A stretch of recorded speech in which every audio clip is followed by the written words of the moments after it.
Spain के constitution से, Ireland के कॉन्स्टिट्यूशन से में लिए, और आयरलैंड के कॉन्स्टिट्यूशन से हमने लिए, ठीक है, भारत के संविधान में अडॉप्ट किए गए, ग्रहण किए गए। नंबर फर्स्ट, इनका जो नेचर है ये नॉन इन्फोर्सिबल है, मतलब इनके प्रावधानों को हम लागू नहीं करवा सकते, लेकिन उसके बावजूद भी देश के शासन में मूलभूत जरूरी है।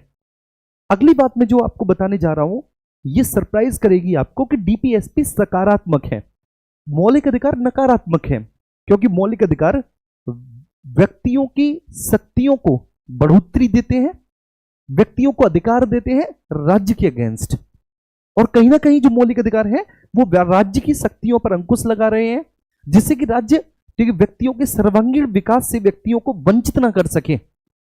तो इसलिए उसमें निषेध की भावना है, वो निषेधात्मक है, तो वो नकारात्मक है।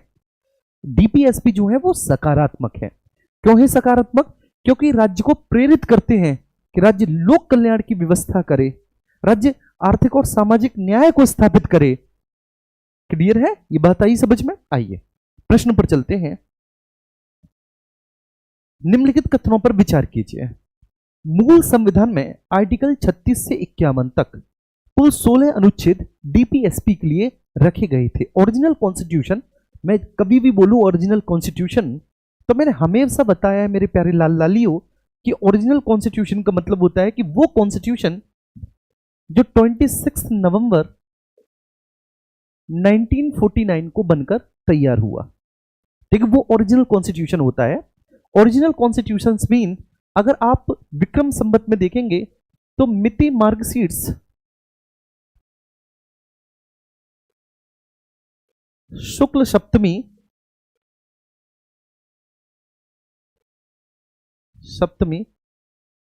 संवत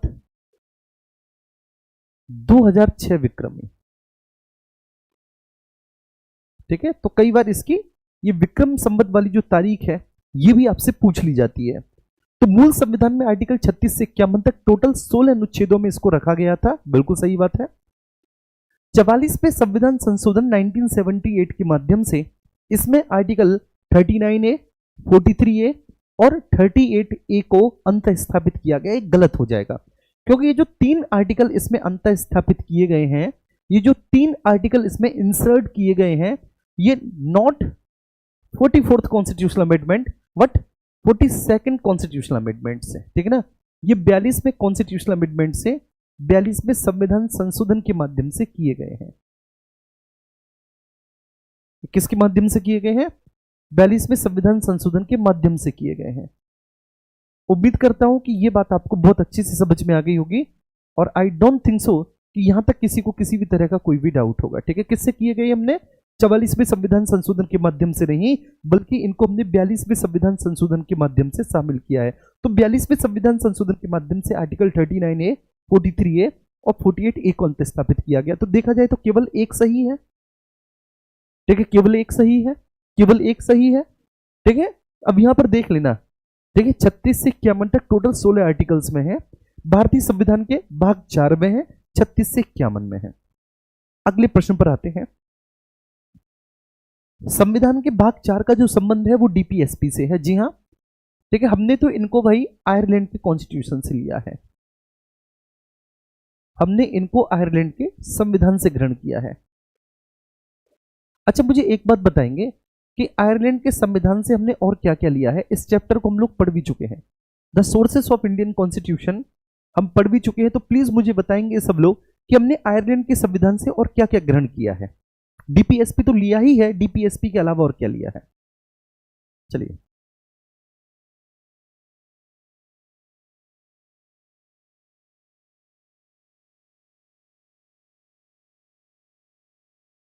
भाई अभी तक जवाब नहीं आया, इतना स्लो कैसे हो? इसके पीछे का रीजन मुझे बताओ। ये कह रहा है एक, सर राज्यपाल का कुछ लिया है। क्या लिया है भैया राज्यपाल का? अरे क्या क्या लिया है आपने आयरलैंड के कॉन्स्टिट्यूशन से? तो डीपीएसपी लिए हैं। राष्ट्रपति की निर्वाचन पद्धति जिसका उल्लेख भारतीय संविधान के आर्टिकल 55 में है, एकल संक्रमणी मत पद्धति, आनुपातिक प्रतिनिधित्व, अप्रत्यक्ष मतदान और गुप्त रीति से होगा, ये लिया है। और राज्यसभा में जो हम सदस्यों को मनोनीत करते हैं 12 सदस्य राष्ट्रपति के द्वारा, जो साहित्य कला, विज्ञान और समाज सेवा से आते हैं, वो हमने लिया है। ऐसे बोलो ना, ये याद होने चाहिए, ये कौन सी बात हुई, धूल में तुक्का मार रहे हो तुम। ठीक है, आयरलैंड के संविधान से ग्रहण किया है, बिल्कुल सही बात है। ठीक है, अच्छा डीपीएसपी क्या है, ठीक है, सकारात्मक है, पॉजिटिव है। क्यों है पॉजिटिव, क्योंकि ये राज्य पर कर्तव्य आरोपित करते हैं,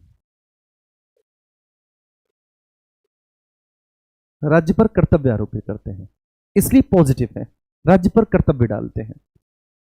वर्तमान में भाग 4 के कुछ ही उपबंध ऐसे शेष बचे हैं जो न्यायालय द्वारा प्रवर्तनीय नहीं है। नहीं भैया, आर्टिकल 37 बोल रहा है कि पूरा का पूरा जो डीपीएसपी है वो अप्रवर्तनीय है। देखो कैसे घुमाने की कोशिश की गई है। प्रश्न देखो, देखिए कहीं देखने को नहीं मिले होंगे ऐसे प्रश्न। आर्टिकल 37 में बोला है कि भैया पूरा का पूरा डीपीएसपी ही अप्रवर्तनीय है, लेकिन उसके बावजूद भी देश के शासन में मूलभूत है। लिखा है कि डीपीएसपी के प्रावधानों को लागू नहीं करवाया जा सकता, लेकिन उसके बावजूद भी डीपीएसपी देश के शासन में मूलभूत है, तो ये गलत हो जाएगा।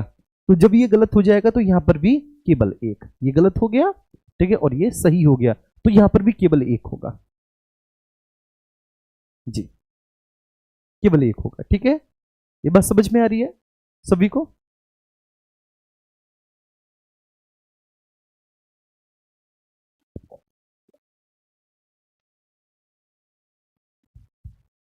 आएंगे, आगे चलेंगे।